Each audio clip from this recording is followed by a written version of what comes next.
उडेरोलाल इन 216 PP उम्मीदवार मखदूम जमील उज़्ज़मा जी Uderolal village ते सैयद मुमताज़ शाह जी रिहाइशगाह ते कोठाइल कॉर्नर गजाण में शिरकत।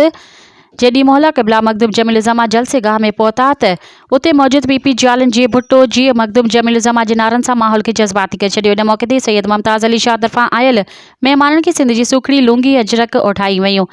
जीअं त मखदूम जमील उज़्ज़मा आयल मेड़ाके सां ॻाल्हाईंदे चयो त आउं निहायती शुक्रगुज़ार आहियां मुमताज़ शाह ऐं हिते आयल अवाम जो, छो त मूंखे यकीन आहे त ज़िले मटियारी जी अवाम PP ऐं मखदूम ख़ानदान सां गॾु आहे। बाक़ी रही ॻाल्हि त मुख़ालिफ़नि जी त इत्तेहाद जी, त उहे अहिड़ा इत्तेहाद हर भेरे इलेक्शन जे टाइम ठहंदा आहिनि, वरी पाण मुरादो टुटी वेंदा आहिनि।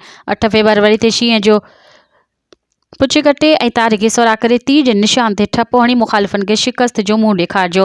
जॾहिं त उन गजाण में तर्ज चङनि मुड़सनि माशूक अली अबड़ो, अकरम बलोच, हनीफ़ चिट्टो, अली असगर हकड़ो, कदीर राजपूत, अली ख़ान घांगलो, नबी बख्श जत, ख़ादिम ख़ासखेली समेत ॿिया केतिरा ई अहम शख़्सियतुनि शिरकत कई।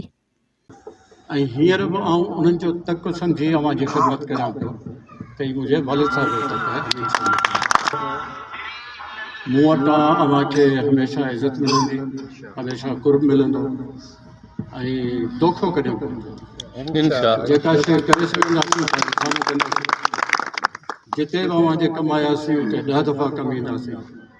ऐं सियासी फ़ाइदो कोन्हे, छो जो इलाही अवां मां माण्हू वेठा आहियो जिन खे आउं सुञाणां थो, हिकिड़ा नौजवान आहिनि, अवां सां माइटाणो तालुक़ आहे। सियासी वाइदात हूंदा आहिनि त उहे धोपिजी वेंदा आहिनि। जेको माइटाणो तालुक़ आहे उहो ॾाढो क़ाइमु थो रहे ऐं उनखे मिटाए नथो सघे। विड़ी बि वरी हिकु साम्हूं वेह पोइ त असांजो मसइलो ई हल करियो ऐं हिन नमूने सां असांजी मदद अलाह से मालिक आहे। ऐं जिते ते चवंदो त अचो उते आउं ईंदुसि, छो जो हींअर त हिकिड़े उम्मीदवार जी हैसियत में मूं ते फ़र्ज़ु आहे त जिते सॼो थिए थो, पर उन खां अलावा जिते चवंदो आउं ईंदुसि ऐं ख़िताबु कंदासीं। साईं मुमताज़ शाह शींहं जी ॻाल्हि कई त शींहं जो कुझु कढींदासीं। सो आउं भांतो त लाहौर में बिलावल भुटिया साहिब अॻे ई अहिड़ो हाल कयो आहे जो शींहं खे अधु मुंहुं करे छॾियो। मज़ीद ख़बरनि ऐं तफ़सीलात लाइ विज़िट कयो असांजी वेबसाइट www.awamiNewsHD.com ऐं ॾिसंदा रहो अवामी न्यूज़ HD।